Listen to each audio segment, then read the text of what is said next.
Hello students, मैं श्री दीपचंद चौधरी महाविद्यालय ललितपुर से आज मैं आपको ये थर्ड सेमेस्टर के जो आपका होम साइंस में जो आपका advance nutrition and human development है, उसमें जो आपका ह्यूमन डेवलपमेंट वाली जो आपकी 5th यूनिट चल रही है, उसमें हम cognitive development in middle childhood यानी कि जो आपके 6 से 12 साल तक के बच्चे होते हैं उनमें संज्ञानात्मक विकास किस तरीके से होता है उसके बारे में हम जानेंगे कि आखिर ये संज्ञानात्मक विकास होता क्या है। तो जैसे कि हम जानते हैं ये एक ऐसी प्रोसेस होती है जो बराबर चलती रहती है, कौन सी, बौद्धिक विकास वाली। तो जिसमें जो हमारी मानसिक योग्यताएं जो डिफरेंट टाइप की होती हैं वो डिफरेंट एज में उनके स्तर पर जो है मैच्योर और परिष्कृत यानी कि बहुत ही अच्छी तरीके से जो है बढ़ती रहती हैं। और बौद्धिक विकास में जो प्रतिमानित है यानी पैटर्न जो प्रतिक्रियाएं होती हैं वो इसमें अंदर निहित होती हैं, जिसमें हमारे सबसे पहली चीज़ है संवेदना, प्रत्यक्षीकरण, स्मृति, कल्पना और तर्क आदि जो है मानसिक व्यवहारों का प्रत्यक्षीकरण होता है।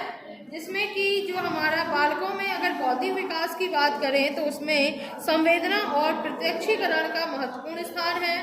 और संवेदनाओं के बिना संसार की जितनी भी वस्तुएं हैं उसकी सही नॉलेज जो है वो नहीं हो पाती है।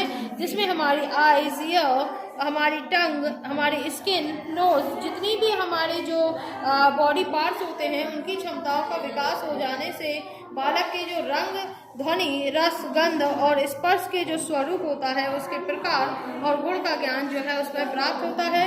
और आयु वृद्धि के साथ साथ जो बालक के भीतर वस्तुओं के रंग, रूप और आकार की भिन्नता पहचानने की जो क्षमता होती है या जो इसकी एबिलिटी होती है वो बढ़ती जाती है, जिससे कि जो है हमारी संज्ञानात्मक अनुभव जिसे हम कहते हैं। और इन अनुभवों के अभाव में जो है बालक को जो उसका एटमॉस्फेयर होता है उसके साथ समायोजन करने काफ़ी ज़्यादा कठिन हो जाता है। तो इस तरीके से हम देखते हैं कि कॉग्निटिव डेवलपमेंट जो है वो काफ़ी ज़्यादा हद तक जो है हमारी जो बालकों की ग्रोथ है उस पर जो है काफ़ी ज़्यादा इफेक्ट करता है।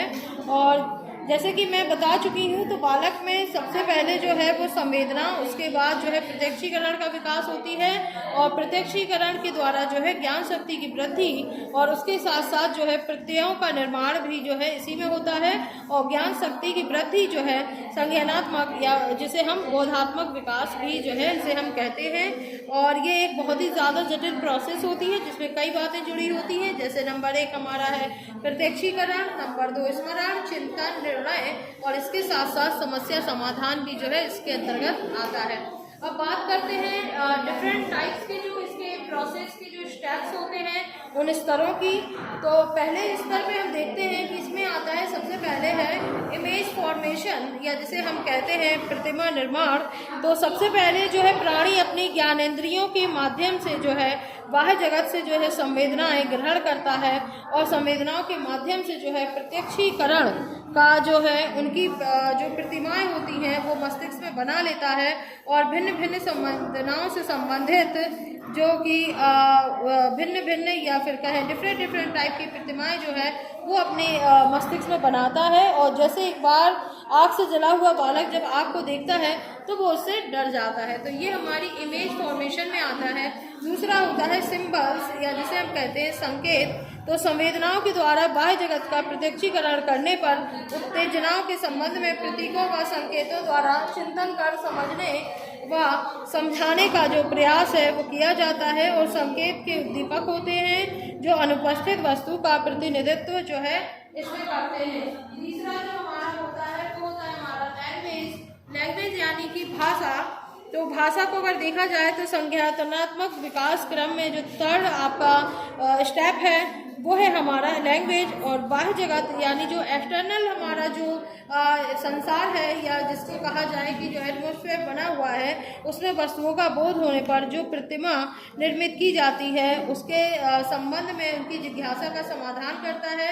और जो वस्तुएं, घटनाएं तथा परिस्थितियां उसे जटिल तथा रहस्यमय दिखाई पड़ती हैं उनके विषय में प्रश्न पूछता है और बाह्य जगत के जुबान में अपने बोध का जो है वो इसमें विस्तार करता है। इसके बाद आता है हमारा रीजनिंग जो कि हमारा 4th जो है स्टेप है। तो इसमें बालकों के अंदर जो है 1 वर्ष की आयु से ही तर्क करने की जो क्षमता है वो विकसित होने लगती है, और जब वे अपने वातावरण में किसी नई वस्तु या घटना को देखते हैं तो तर्क करने लगते हैं, और किसी भी वस्तु, परिस्थिति या घटना के संबंध में जो है प्रत्ययों का निर्माण जो है इसमें किया जाता है।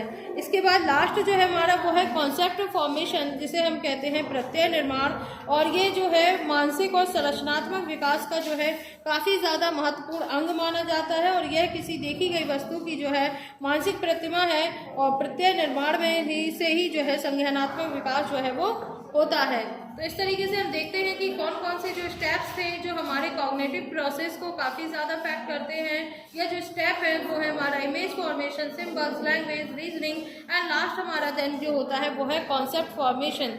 तो आपने देखा कि कॉग्निटिव डेवलपमेंट क्या होता है, और स्पेशली इसमें आपका जो आएगा वो चाइल्डहुड ईयर के अकॉर्डिंग ही आएगा कि मेन आपका कौन से एज में कौन सा कॉग्निटिव डेवलपमेंट होता है। तो आज हमने कौन सा देखा, 6 से 12 साल तक के जो बच्चे होते हैं, यानी जो मिडिल चाइल्डहुड ईयर होता है, उस पीरियड में जो है कौन कौन सा कॉग्निटिव डेवलपमेंट जो है किस तरीके से होता है, और क्या इनके स्टेप्स जो है वो होते हैं। धन्यवाद।